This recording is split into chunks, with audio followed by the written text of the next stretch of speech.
You need to watch this if you crave chills down your spine. Welcome to Soul Studios. Here, true crime meets the unknown. Suspense lurks in every shadow, and supernatural forces whisper from the dark. We craft chilling, edge-of-your-seat short stories inspired by the eerie, the unexplained, and the most haunting mysteries. 3 new stories drop every week, each one darker than the last. Are you ready to step inside? Subscribe now before the next story finds you.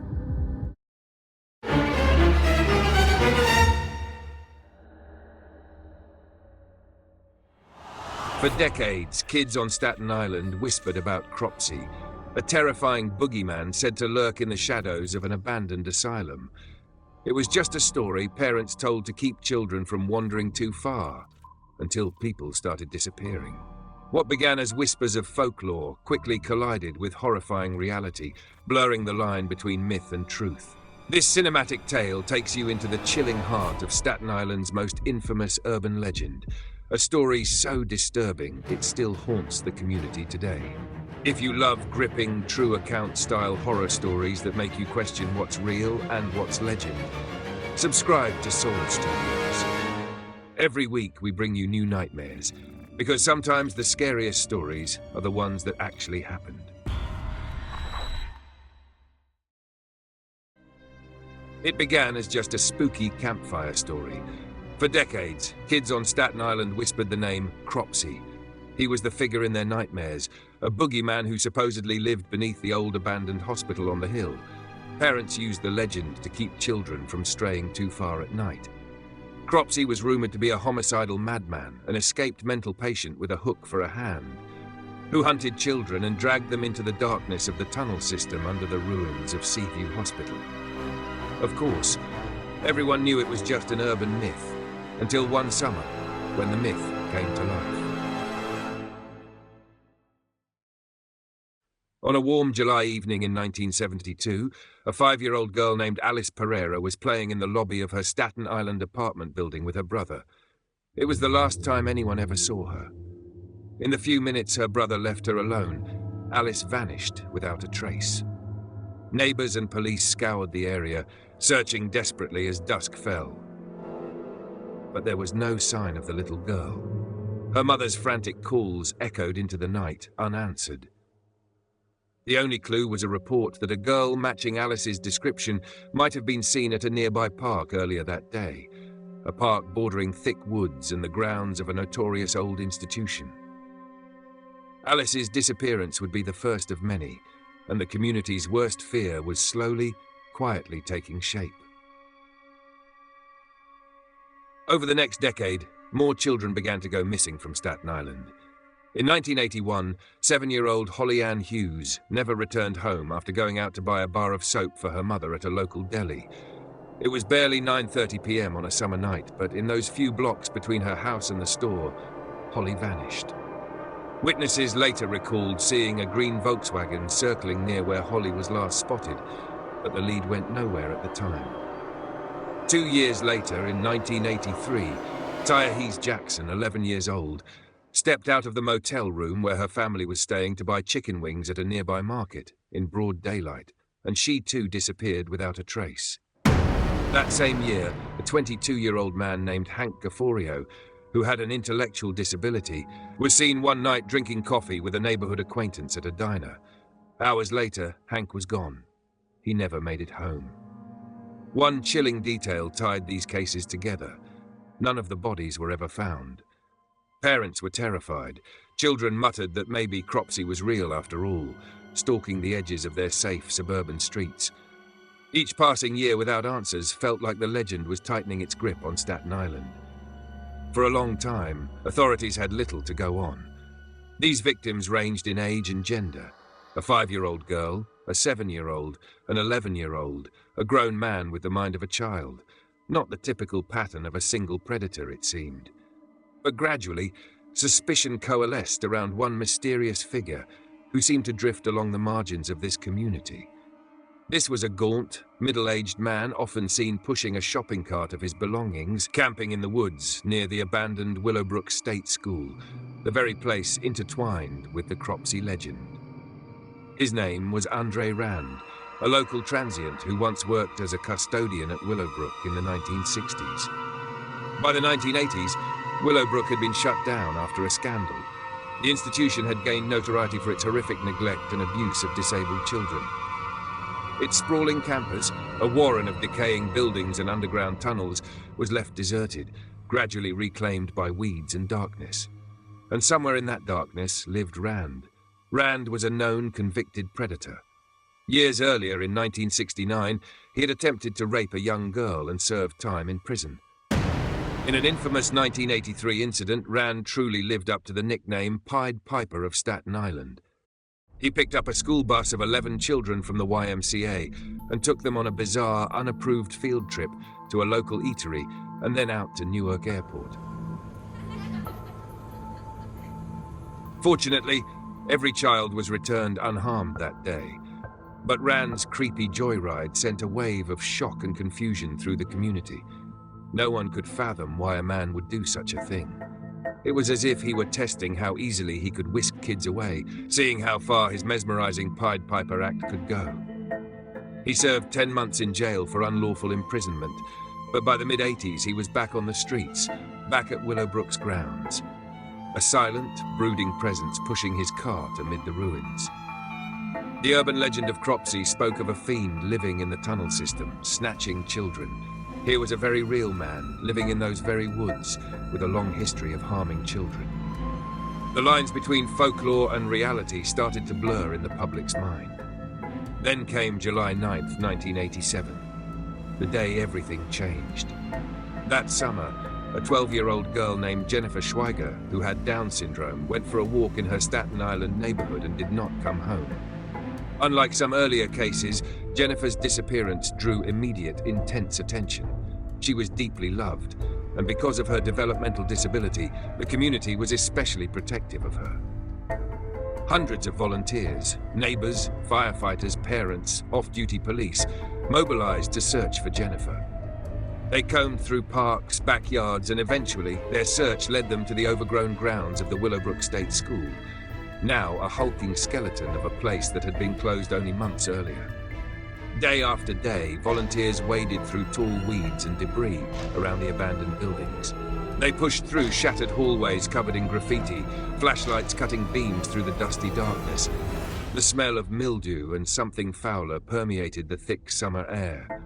Searchers reported an unsettling quiet out there, aside from the crunch of their own footsteps.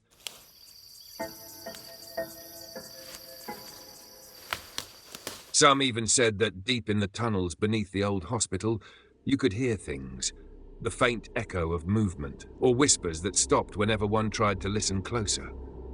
Most assumed it was just their nerves playing tricks.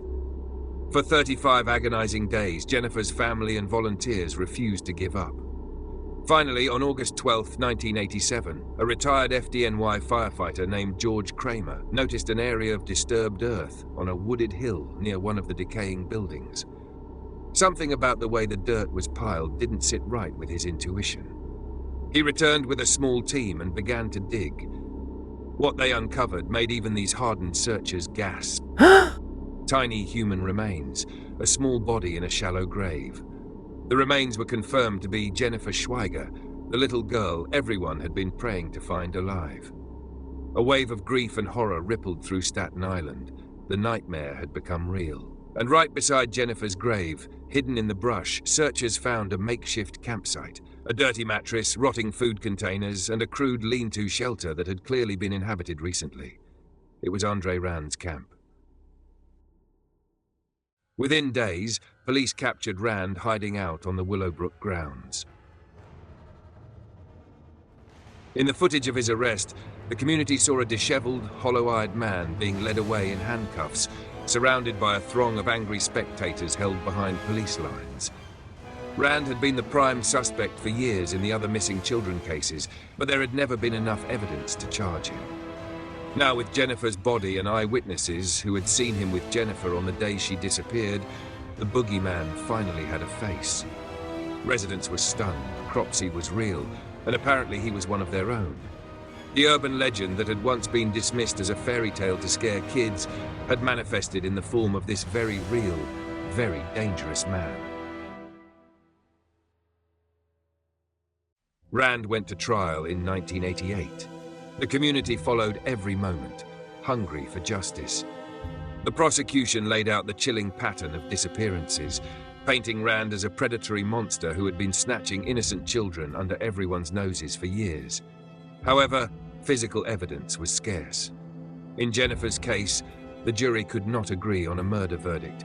There just wasn't concrete proof that Rand himself had killed her. In a twist of frustration, he was acquitted of murder, but he was convicted of first-degree kidnapping for Jennifer's abduction. The judge gave him 25 years to life, the maximum sentence for the kidnapping charge. It wasn't the full closure Jennifer's grieving parents wanted, no murder conviction, but it ensured that the man held responsible for Staten Island's nightmares would stay locked up for a long time. Years passed. Rand sat in prison, declaring his innocence in some cases, while elsewhere bragging to fellow inmates about others. In 2004, new evidence, a fellow prisoner's testimony that Rand had privately confessed to Holly Ann Hughes's kidnapping, led to Rand being tried and convicted for a second kidnapping. Another 25 years were added to his sentence, meaning he won't be eligible for parole until 2037, when he'd be 93 years old. By locking Rand away, authorities hoped that the dark cloud over Staten Island had finally lifted. The community could sleep a little easier knowing the monster was behind bars.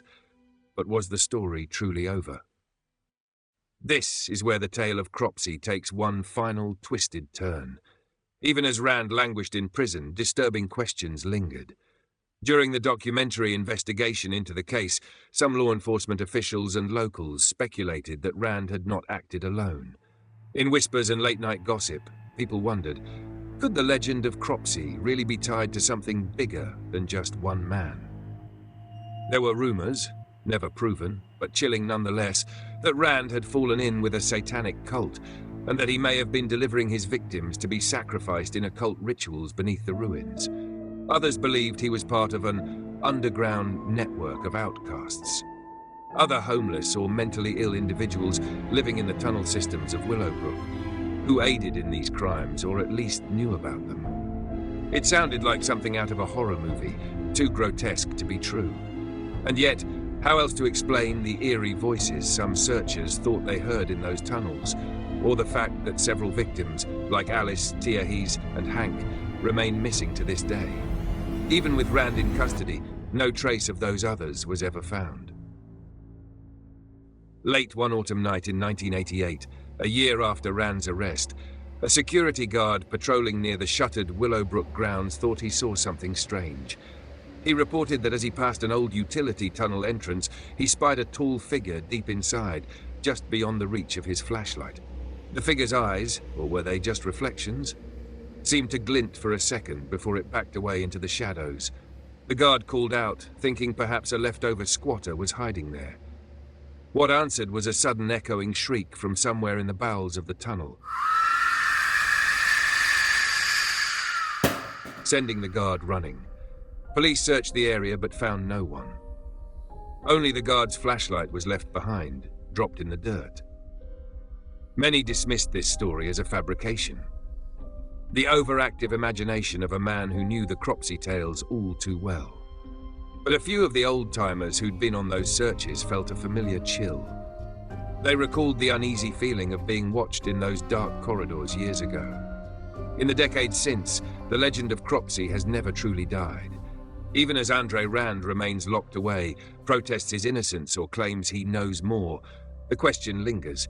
Was he the only Cropsey, or just the only one caught? Parents still warn their children in hushed voices not to wander off alone, because somewhere out there, the boogeyman might be waiting. The abandoned buildings of Willowbrook and the neighbouring Seaview Hospital have mostly been demolished or repurposed, but the old tunnel network still snakes below ground, largely sealed.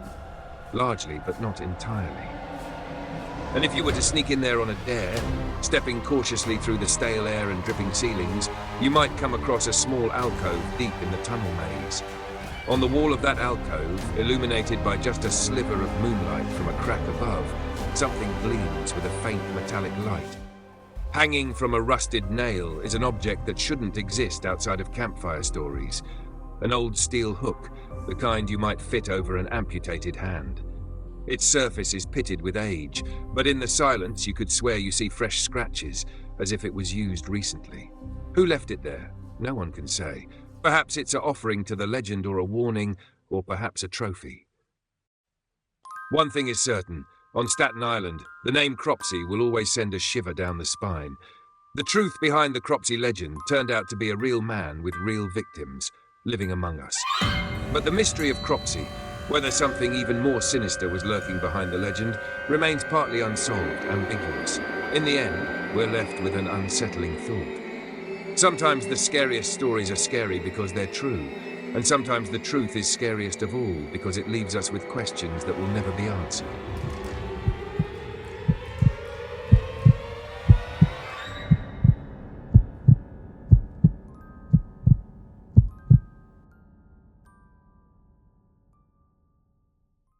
In the end, Andre Rand was locked away, but the shadows he cast over Staten Island never truly vanished. Some believe he was only part of something larger, an unseen network still lurking beneath the ruins. And if that's true, then the legend of Cropsey isn't over, it's just waiting. Some monsters are real, and some never die. Every story has an end, but here, the mysteries never stop. Thank you for watching and being a part of this journey into the unknown. Your support keeps these stories alive, and there's plenty more waiting for you. We drop 3 new stories every week, so if you crave suspense, the unexplained, and the downright chilling, make sure you're subscribed and ready for what's next. Until then, keep your lights on, your doors locked, and remember, some stories stay with you long after they're told.